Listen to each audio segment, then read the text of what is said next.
there's a new PS5 upgrade you're going to want to know about. Get your hands on a special edition PS5 at Walmart today. Are we getting a PS5 showcase this month? How's it going, everyone? Welcome to PSReady. The first thing we have to talk about today is some leaked PS5 ports. Yes, instead of talking about mobile games and PC ports and streaming and everything else Sony's wanted to talk about lately, we finally get to talk about some games coming to the PS5. And, you know, depending on who you talk to, these are actually some pretty good games. The first one is TMNT Shredder's Revenge. This one came out a couple months back on pretty much every console under the sun, except for next-gen consoles, and it's basically a throwback to one of my favorite arcade games growing up. Like, I used to play the TMNT arcade game, bouncing between that, the Jurassic Park 3 shooter, and of course the House of the Dead games at Laser Quest while we waited for our number to be called. And this game feels like if you took my memory of that TMNT arcade game and built something new that feels like it did to me back in the day, if that makes sense. The one thing I'm curious about though is what is the actual upgrade going to be? Is this just a situation where they said, hey,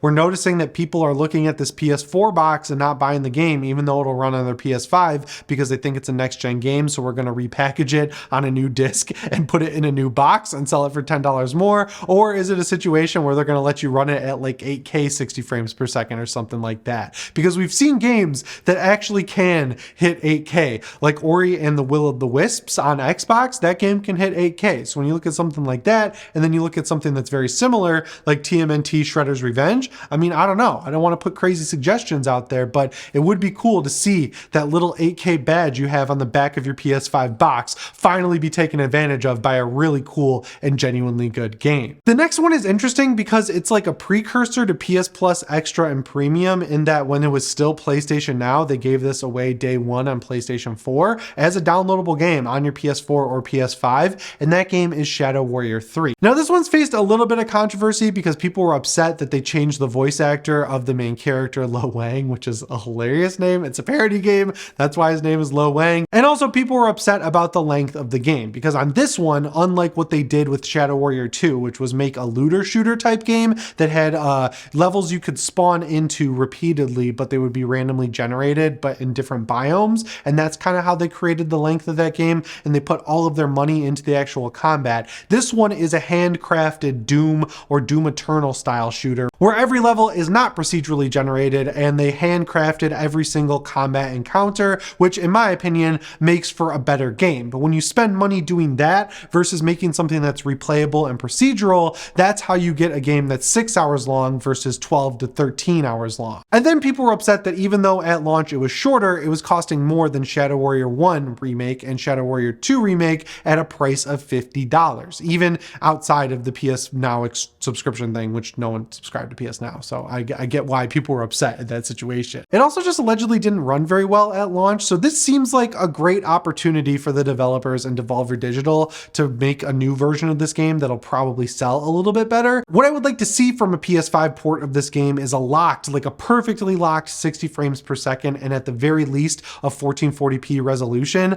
This game probably could hit 4K 60. It looks really good. It just like doesn't do anything that absolutely insane where I feel like it wouldn't be able to hit that 60 FPS high resolution bar I'm setting for it. And at this point, I would just charge $30 for it. 6-hour game that you can kind of replay over and over again at harder difficulties. That feels like it's perfectly priced at $30 versus the $50 they were charging at launch. And they're going to probably end up pretending that this is like a brand new release, even though it's really just a repackaged PS5 patch.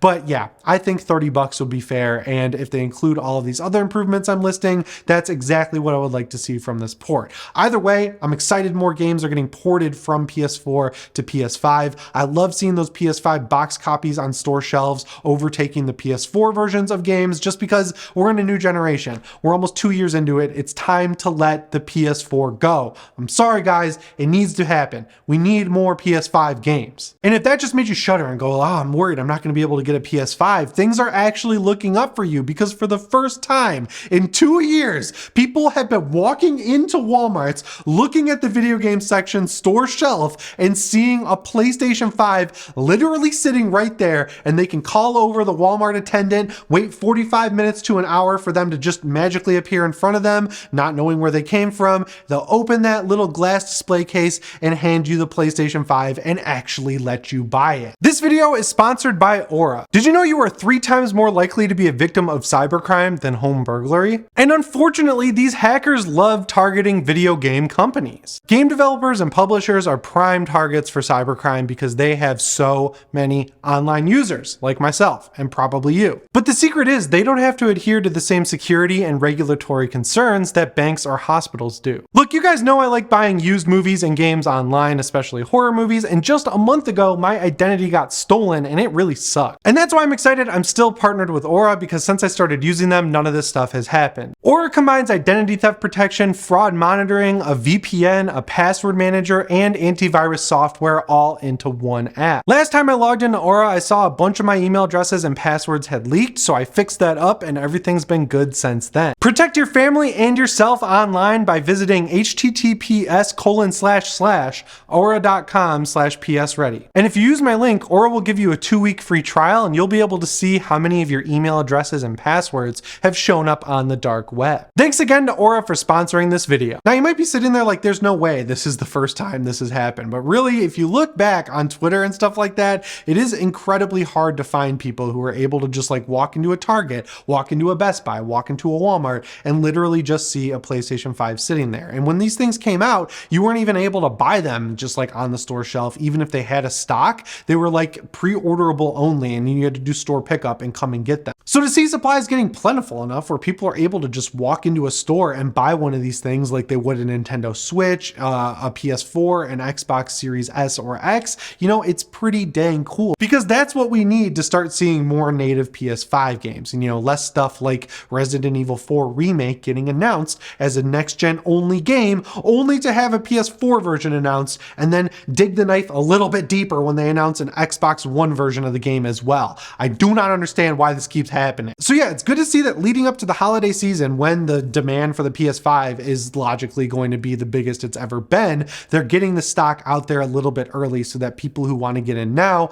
before we start getting games like Call of Duty Modern Warfare 2, God of War Ragnarok, and the Callisto Protocol, are able to play these games on next-gen consoles. Because this fall is actually shaping up to be pretty damn good, and early next year, as long as some of these games don't get delayed, as a horror fan, oh, I'm eating good, guys. There's so many games I want to play coming out on my PlayStation 5, which is awesome to see. Next, we have finally reached some sort of conclusion with this whole thing people have been trying to unravel with the Spider-Man PC port, because obviously when a PC game comes out, you can kind of dig into it, look at the file names, look at some of the extra features that aren't in the game, and see potentially what might end up in the sequel. And with Spider-Man Remastered, people were not only able to find out that co-op was actually planned for that game at one point, to the point where files are still left over in the actual game, but also there was evidence of a PlayStation launcher and connecting your PlayStation Network account to your Steam account, which is good for a lot of reasons. While the launcher is still MIA, the ability to connect your PlayStation account and your Steam account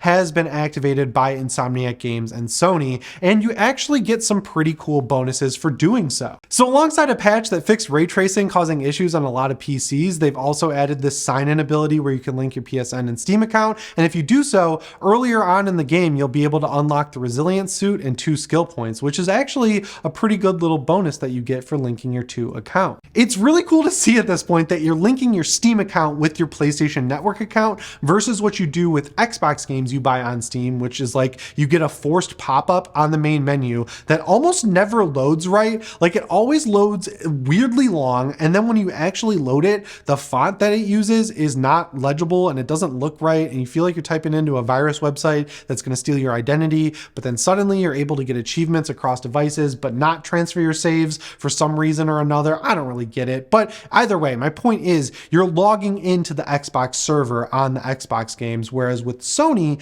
you're linking your Steam account to your PlayStation account, which is good because that's showing some sort of partnership between Sony and Valve. And that's what I want to see for a few reasons. First of all, that's more evidence, in my opinion, that we could actually see Half-Life Alyx make its way over to PSVR 2, right? We saw the Portal collection happen on the Nintendo Switch. We've seen other things like the Orange Box make their way over to PlayStation PlayStation in the past. Even though EA did the worst port of all time on the PS3 version, we're just going to ignore that. Portal 2 had that great feature where if you logged in and linked your PSN account to your Steam account, you got a free copy of Portal 2 on PC. And now we're seeing games like Spider-Man Remastered get that Steam Deck verified badge before they even come out. So if this partnership between Valve and Sony continues to grow, we could see the Steam Deck officially become the next Vita for PlayStation, right? They say, hey, we want to make sure all of our games are going to look and run as well as possible on the actual Steam Deck, and you'll be able to eventually transfer your saves between Steam and your actual device, which would be incredible. I would love that, to have that PS5, Steam Deck, PS5, PC ecosystem where my saves and my trophies and all of that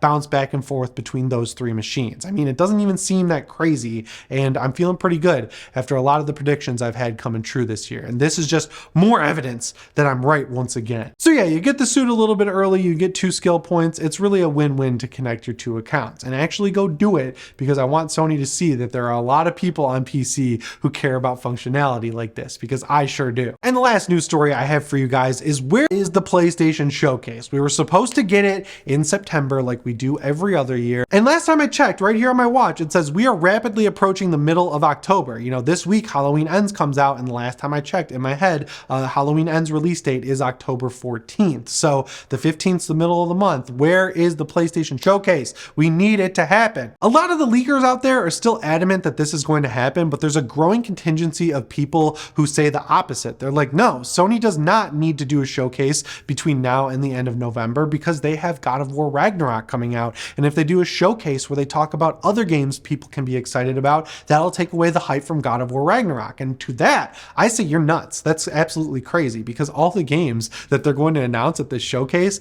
are coming out at like the middle or end of 2023 at the earliest. And just judging by the fact that when they announce release dates for games these days, you automatically have to at least add on 6 months. There's no way that they'd be taking away hype from God of War Ragnarok's launch by talking about games that are coming out at the end of next year. And on top of that, they have a lot of games to talk about, right? Like, we've got stuff like Final Fantasy 16, we've got stuff like Resident Evil 4 Remake, there's a ton of rumored stuff happening at Konami with the Castlevania games and the Metal Gear games. There's stuff that Blue Point's apparently working on. We got to know what's going on with Ghost of Tsushima 2. We got to know what Guerrilla's multiplayer game is. We also got to know about a lot of these PC ports like Returnal, Uncharted Legacy of Thieves Collection, The Last of Us Part 2, and of course The Last of Us Part 1. We're still waiting for a release date on that PC version, which we've heard will happen pretty soon after the PS5 version, and I really want to play that game again, so I would like to see that release date actually happen. You know, they have a lot of stuff cooking right now that needs release dates, that needs announcements, and the best place to do that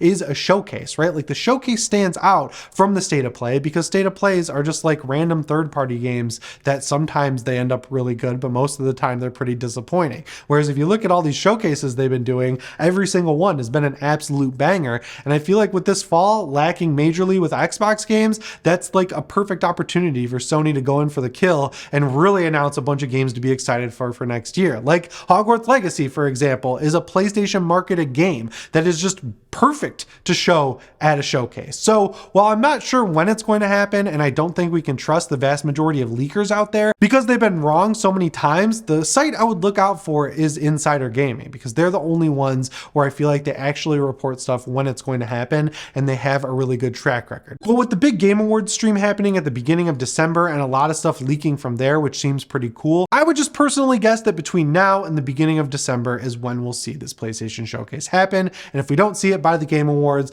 I would say it's not happening this year, which would really suck.